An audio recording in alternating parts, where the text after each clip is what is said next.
Let's say you're feeling down these days, maybe you're getting tired out from your schoolwork, or you're just exhausted from a busy schedule, or you have a lot going on in your personal life. The world's just crazy sometimes, right? So, what do we do about that? More importantly, what do you do about that? Frankly, I don't know. I don't know what you should do. I'm not you, and I probably don't know you. Even if I do know you, I probably don't know you enough to give you exactly what you need. But do you know who does know you really well? You. You know you. And that's something we can capitalize on. Since you know you, that means you might know what the best solutions are for your situation and what they might be. Or rather, you're the best judge of what a good solution might be. So today we're going to talk about how you can create your own solutions to life's problems, how you can implement them, how you can evaluate them, and how you can refine them until you get the right solution.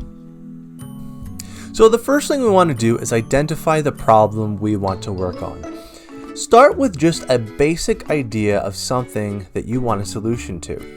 Think about something that you want to change about your life, whether it's big or small. Let's take some time to really understand what this thing is. And we're going to do that by identifying all the different factors behind the problem that you want a solution to. To do this, get a piece of paper or open up a Word doc, whatever you want to use. We're going to use this to create boxes or lists that we can then fill in with ideas.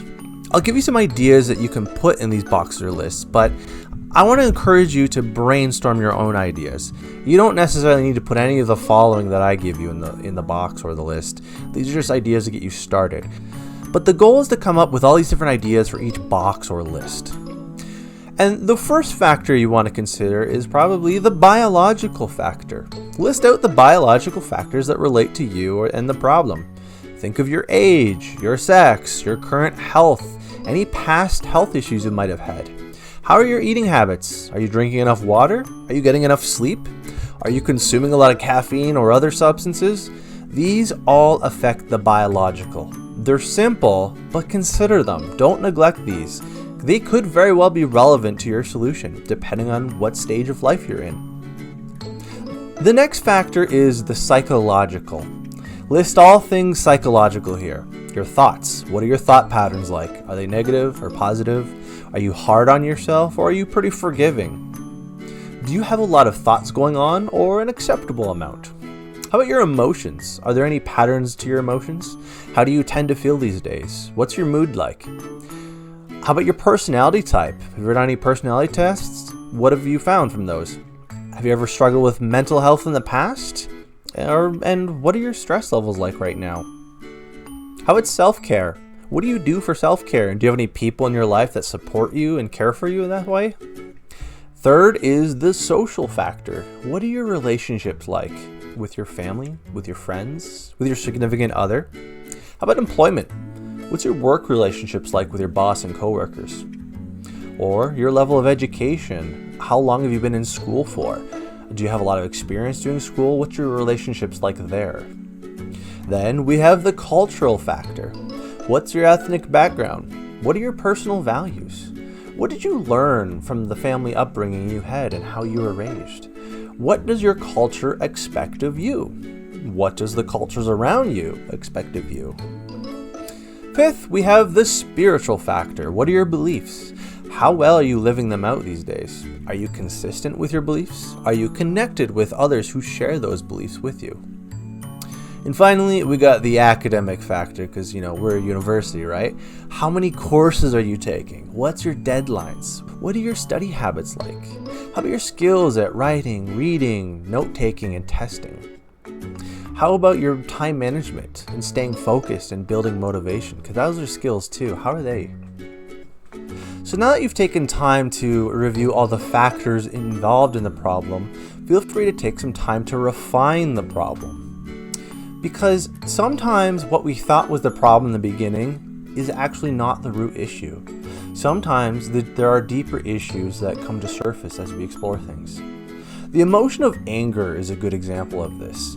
Anger is often problematic for people, of course, but a lot of times the root of anger is actually hurt. a lot of times hurt is what is leading to anger. So trying to solve the anger doesn't really resolve the issue, because sometimes it's another emotion that's actually the problem. We need to do something about the root problem instead of dealing with the surface level one. Either way, my point is this: be aware that many problems often have a root issue, and it's usually best if we address the root issue, because that solves a lot of other things too.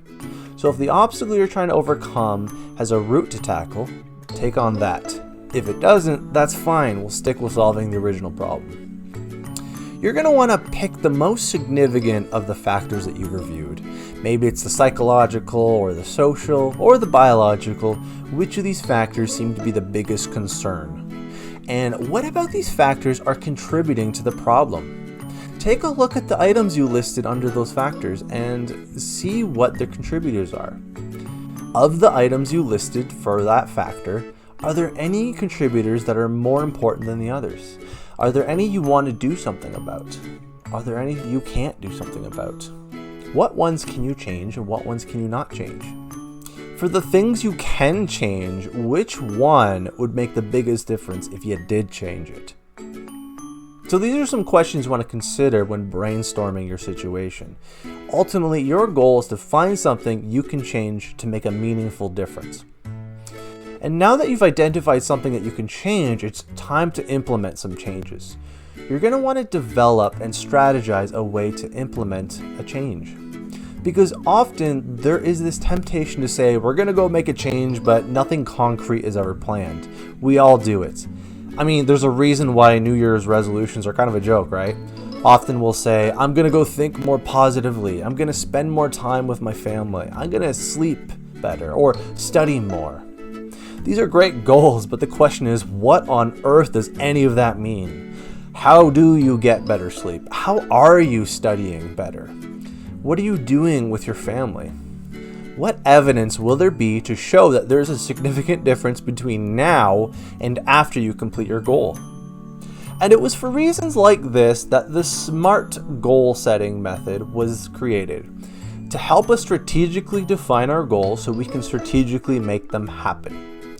Maybe you've already heard of SMART, but SMART goals are goals that are specific, measurable, attainable, relevant, and time-bound. Going over these, a SMART goal is a goal that is specific and well-defined.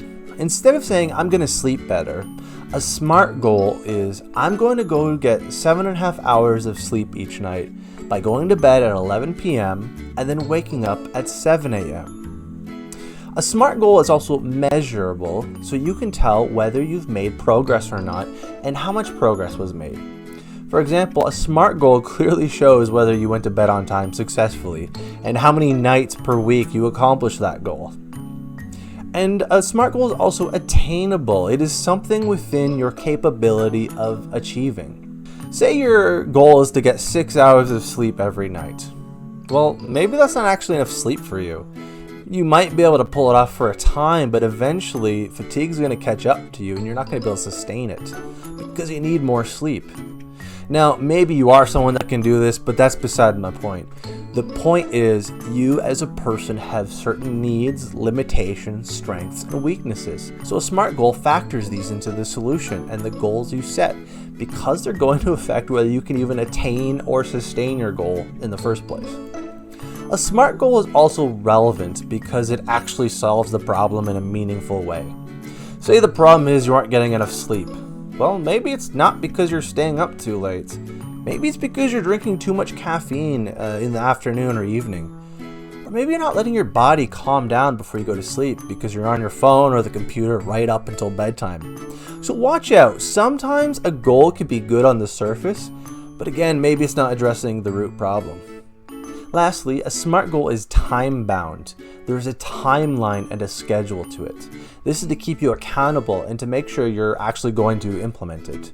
For example, if you have identified a problem and you don't start making changes within 3 days, if you're not addressing the problem or implementing your solution in 3 days, guarantee you're probably going to forget about it and it's never going to happen. On the other hand, if you don't have a deadline for that goal, then you may not be pressured to complete it or to make it a habit. So give yourself, like, let's say 2 weeks to complete your goal. That way you have 14 days to practice it and build a new habit. Now, if I could give you one piece of advice while setting goals, you don't want to set a goal that you're only going to succeed at like half the time, because you're going to get discouraged and you're going to eventually stop trying. But you also don't want to set a goal that you succeed at 100% of the time, because the point is to challenge yourself and to grow, right? If you're succeeding all the time, I suspect you're not really challenging yourself or growing. I could be wrong. There's certain circumstances. It depends on the situation. But either way, instead, you probably want to set a goal that you can succeed at maybe 60, 75% of the time. I don't know, determine that percentage for yourself. Because your goal is not to be perfect, but to gradually improve over time. Okay, so now you've defined the problem, you've brainstormed what's contributing to it, you've identified something you can change, you've created a SMART goal for changing it. Now it's time to implement your solution. Go and give it a try, see what comes of it. But hold on, I got one more thing. Afterwards, evaluate how well your solution worked. Ask yourself, did the problem I set out to change, did that get resolved? If not, did any meaningful changes happen? Do I feel better about my situation? Have others noticed? Am I able to function better in my daily life? And if the problem you're working on didn't really get resolved fully anyways, consider what worked well about this solution. Surely something was helpful. And what didn't work well? Maybe you can change that and make your solution even better. So ask yourself, what could I improve? Is there anything different I could try? And assuming that your solution didn't perfectly solve everything, your evaluation is probably going to lead you to this next step, which is, sorry to say, repeat the process. Start over from the beginning. Identify the problem, identify the factors involved, pick a factor to focus on and assess its contributors, identify what contributors can be changed, set a SMART goal as your solution, implement the solution, evaluate the solution, and repeat. Ultimately, what I'm arguing about here is kind of a lifestyle. It's not just a quick fix for things. It's about trying new things, practicing new habits, and finding ways to grow. Anyways, this has been Academic Advising at the Center for Academic Excellence. I hope you found this video helpful and insightful. But if you ever want someone to help guide you through this process more in depth, or you just want an environment where you can work on these things, I highly recommend you check out the Tyndale Wellness Center. They have so many qualified counselors over there that can give you a place to explore all sorts of topics. So if you want to check them out, their website is www.tyndale.ca/wellness. All right, well, I will see you next time. Have a good one.